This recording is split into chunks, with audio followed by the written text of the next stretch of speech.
Thank you. You need a microphone? I'm trying to speak loud. Hello? Hello? Okay, so good morning, everyone. First of all, from my side, I would like to thank all the organizing committee, especially Fabrizio, for making this possible for this course. As he mentioned, I have been here all the years, and this is, I think, the third year that I give a talk, this kind of lecture. I will start actually giving you a little bit of a scope what I will talk today. Basically, I will start with an introduction to systems biology, and then the second part, I will talk about some applications of our techniques into roughly stem cell research, but more importantly, disease modeling. They are connected in a way, so I think that will be also important for showing the applications of what I will present. I don't know what the audience is here, if it's more biology, computational computer science, but I will try to keep it like in an understandable language. And please, if you have questions, you can stop me at any time. Okay, so let's start. The first part, introduction to systems biology, I will start from scratch. I mean, assuming that some of the people don't know anything about it. First of all, I want to kind of define, or one of the many definitions of systems biology, which is pretty much the integration of computational experimental research to study the mechanisms underlying complex biological processes as integrated systems, and including many interacting components. So system biology is a kind of holistic rather than reductionistic approach to understand and controlling biological complexity. So basically the idea is that before, as you know, biology was mainly a one molecule kind of science, whereas now with a lot of omics data, a lot of the explosion of data we're having, now the idea is to, by now I mean some years ago, of course, not right now, trying to elucidate biological systems by looking at it as a combination of all the components and see how they do interact among themselves. So the question is, what do we mean by biological systems? And by system we mean a bunch of parts that are connected to one another and work together.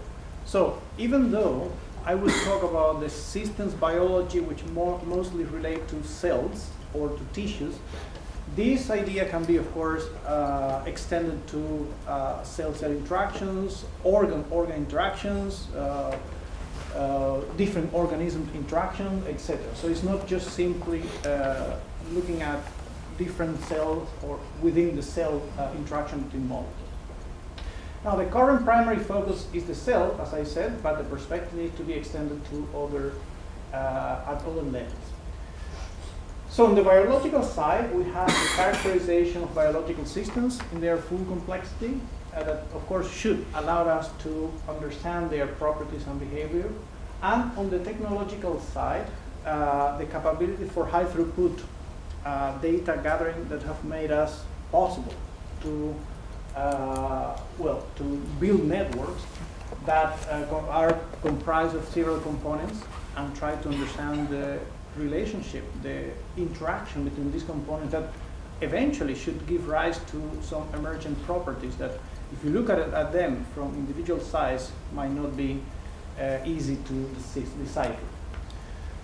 So here we have mainly what I have been talking, that if we compare systems versus traditional cell and molecular biology, we have that experimental techniques in systems biology are pretty much high throughput. There is, of course, an intensive computation which is involved, that with more time, we have better computers and more storage, more high throughput computing that allowed us to analyze bigger and bigger systems. But also there is an exploration in traditional biology that proceeds by successive cycles of hypothesis formation and testing.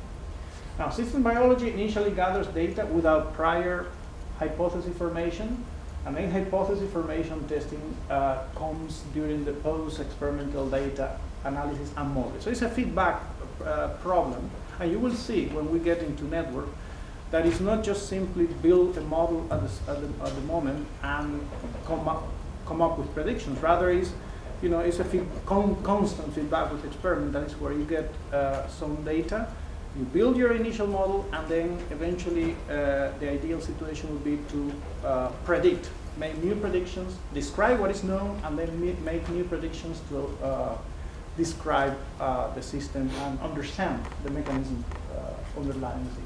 So there are different technologies to study systems on different levels.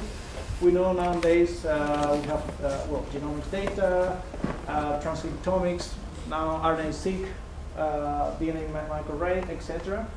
Proteomics, phosphoproteomics for protein abundances, metabolomics, phenomics, single cell analysis. So nowadays more and more technologies allows us to understand, or at least to describe the system from different angles. I mean, of course, the complexity of the cellular processes require understanding different levels, even though the models not necessarily have to include all these, depending on the question and the possibilities you have, of course.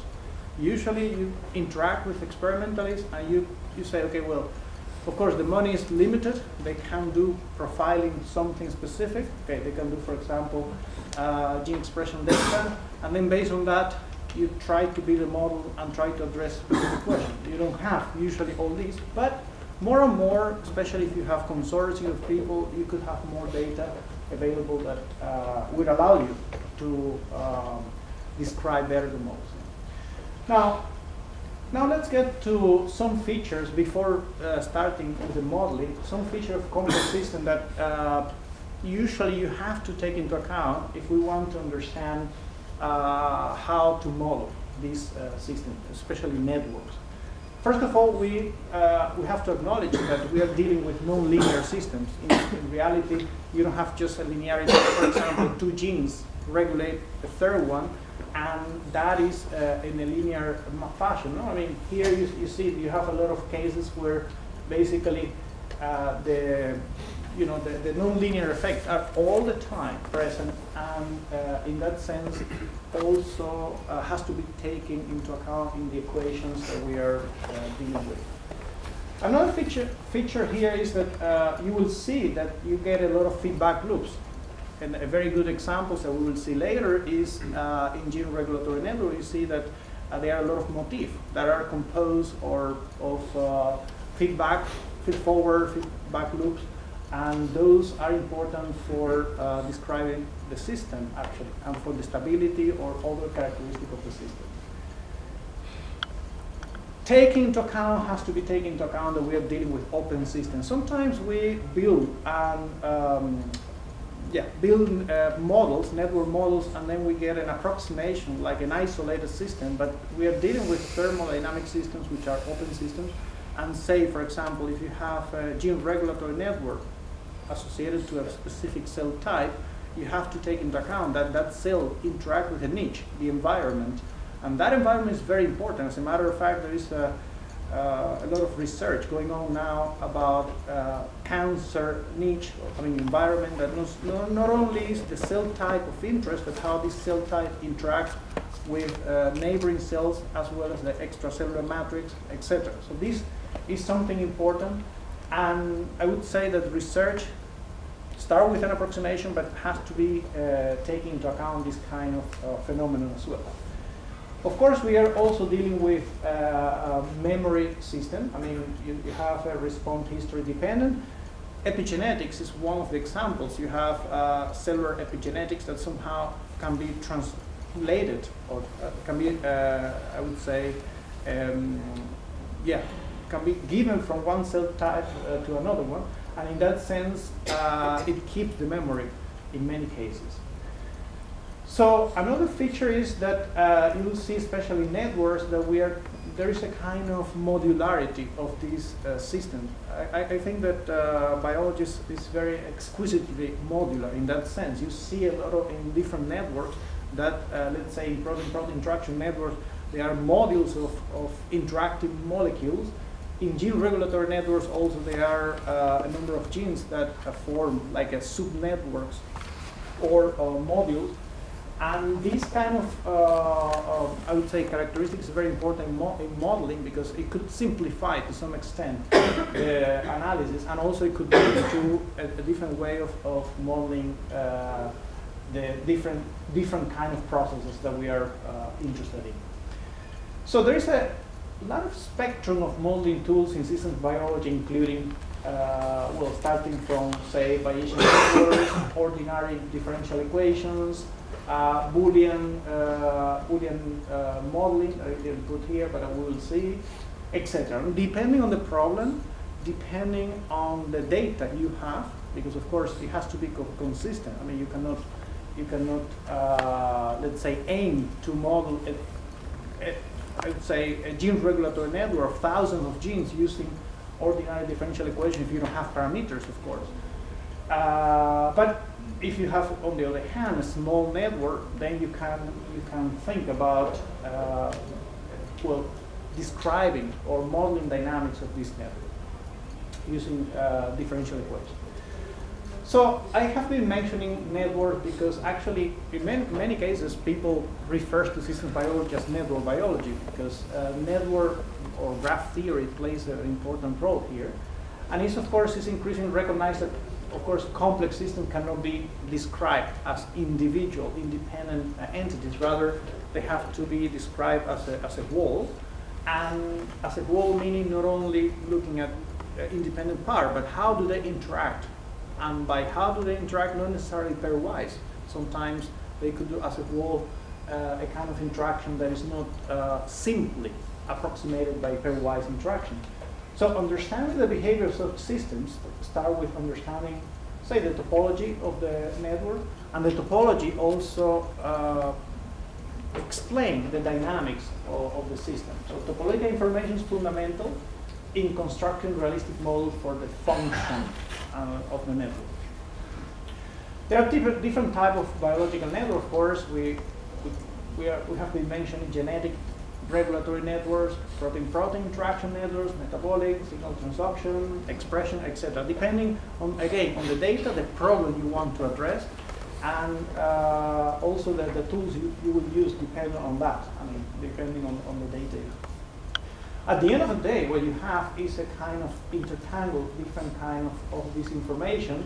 And in reality, even though we separate this type of network, the cell doesn't understand network. I mean, all the processes involved, indeed, protein-protein interactions, protein-DNA interaction, transcription factor activation, and then production of certain enzymes that will participate in the metabolism, etc., etc. There is a lot of feedback going back. So all this is happening, but depending on the, again, on the question you want to address and the data you have, you will try to reproduce or to build a model around it. So I'll start with the gene regulatory network. Gene regulatory network pretty much are the on-off switches of a cell operating at the gene level, and two genes are connected if the expression of one gene modulates the expression of another by either activation or inhibition. Here you have one example. Basically, if you, I mean, I will talk more specific about GRN, gene regulatory network, later, because this would be the focus of this part of the lecture. I will briefly mention other network types, but the GRN will be the focus of my lecture. So basically, you probably know, I mean, the transcription factors bind to the either promoter or enhancer regions of the other genes, and in such a way regulate the gene expression profile needed under specific conditions of the cell. So here you see pretty much you have an input here. I mean, the input signal somehow activates specific transcription factor, the signaling process where it starts binding to specific target gene, and then this target gene in turn also activates another, and so on. So at the end you have a lot of cascade interactions there. So the idea here is that, again, genes are not independent, they regulate each other and act collectively, and these collective behaviors can be observed using microarray or RNA-seq. I mean, in reality, you'll see if you do perturbation data or time series that genes do not change individually, but they are connected. So some genes control the response of the cell changes in the environment by regulating other genes. And of course, this could have a potential discovery of triggering mechanism and, importantly, to treat diseases. So it's not just moving from drug targeting to one molecule, but rather trying to see if different combinations of genes which are related could be targeted at the same time, like a multi-target approach in this case. So this is a simplified representation of gene regulatory network. Basically, it's a directed graph where the nodes are the genes here. We see the node. And the directed edge is pretty much the regulation, which could be, in some cases, activation. For example, this gene activates this.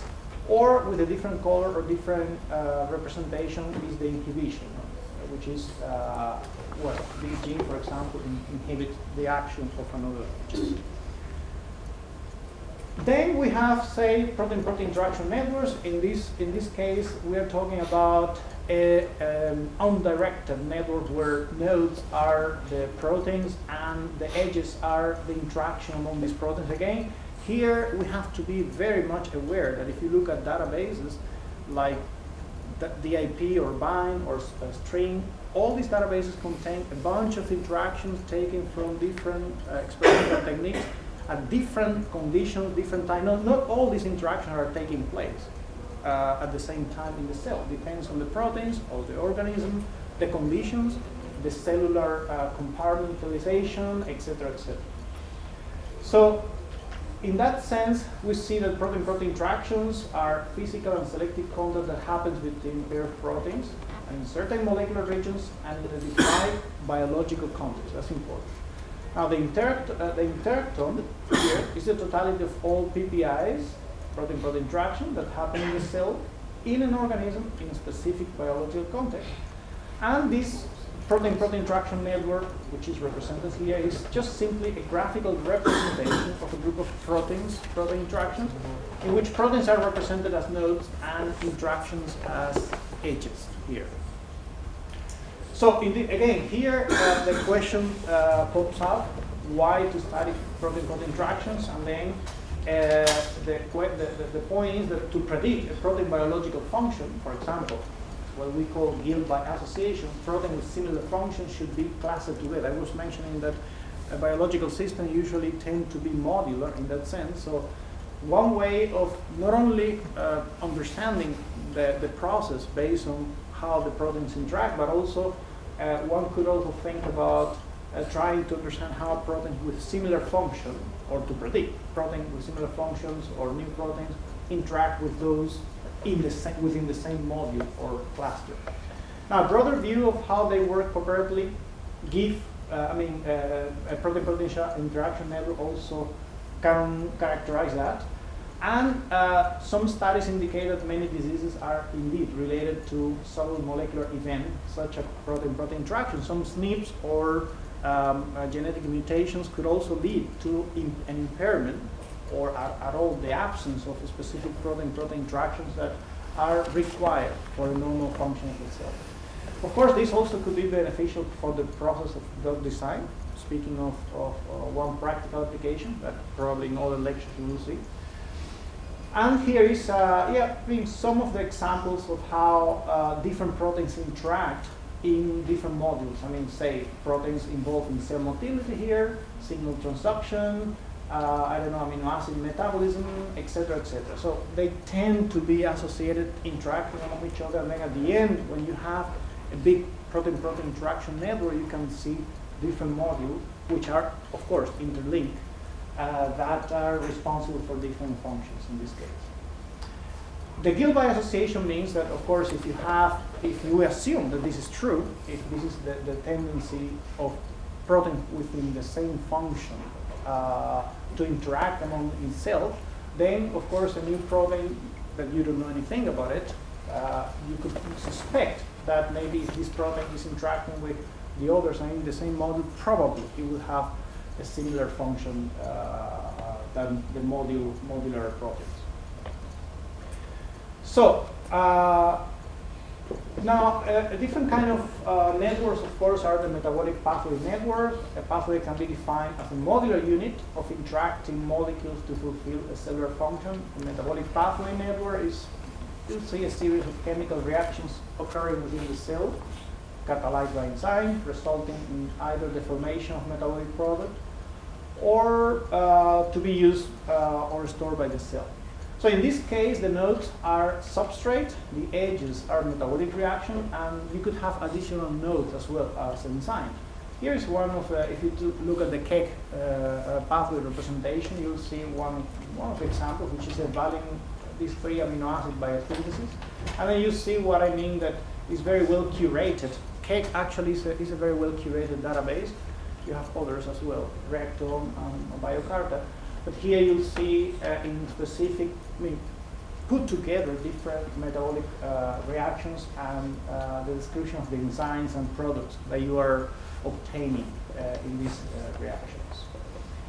So another example, of course, is the signaling pathways network. This is more upstream than the gene regulatory network.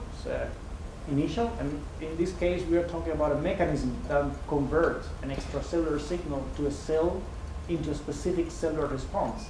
See, you have the cell, the cellular membrane here, and then some, let's say, molecules, could be growth factors, other compounds could start triggering via the receptor some signal that start unchaining a cascade of reactions that eventually end up in the activation of specific transcription factors, which will start a gene expression program to be changed in this case, or corresponding with the signal. So in that sense, you have the stimulus, receptor, second messenger, till end up giving rise to a cellular response here. That's why when I talk about open system, you have to be considering the environment, how the environment could and thus change the gene expression program in many cases. So here, again, looking at cake, you see the map signaling pathway, how they are interconnected. And this is specifically the cell proliferation, migration. This is a map signaling pathway. It's an example of a pathway that is involved in all these processes, actually. You will see later, when I talk about cellular reprogramming, how understanding how pathways interact and how the pathways somehow target specific gene transcription factors, you can manipulate cell for reprogramming or differentiation, as well as using this knowledge for understanding how can I, let's say, try to change the gene expression program of a cell, for example, from a disease state to a normal or a healthy state. So the pathway is like the entry point, the interface between the environment and the cell. So here is the example that I mentioned, the epidermal growth factor receptor.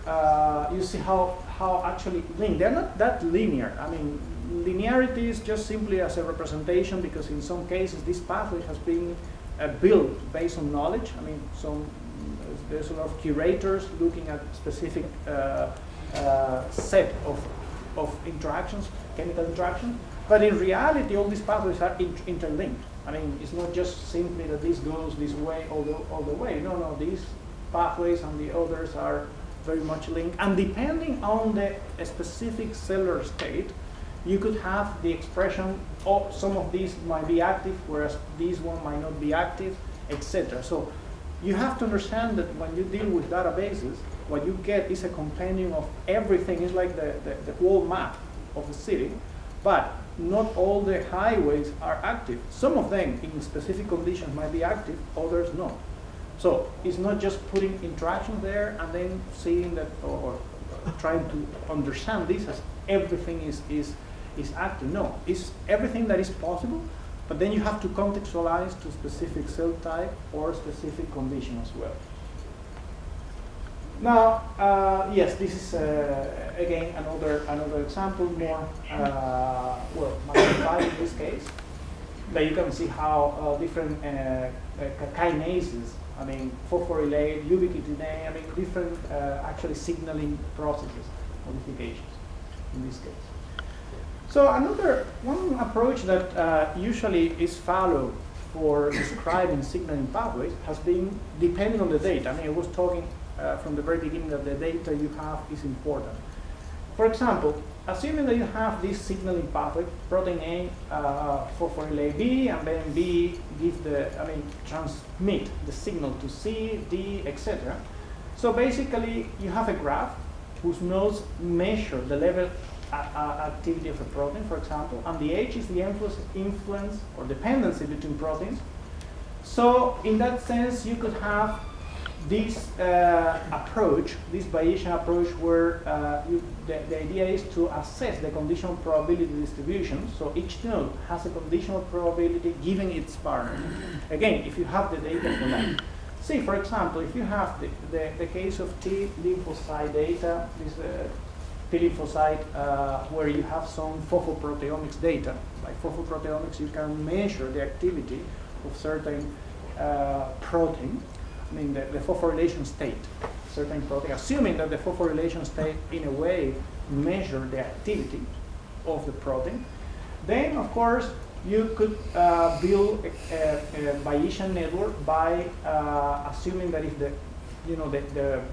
parent node is active, what is the probability that the daughter nodes downstream will be active as well? So in this particular case, you have different conditions.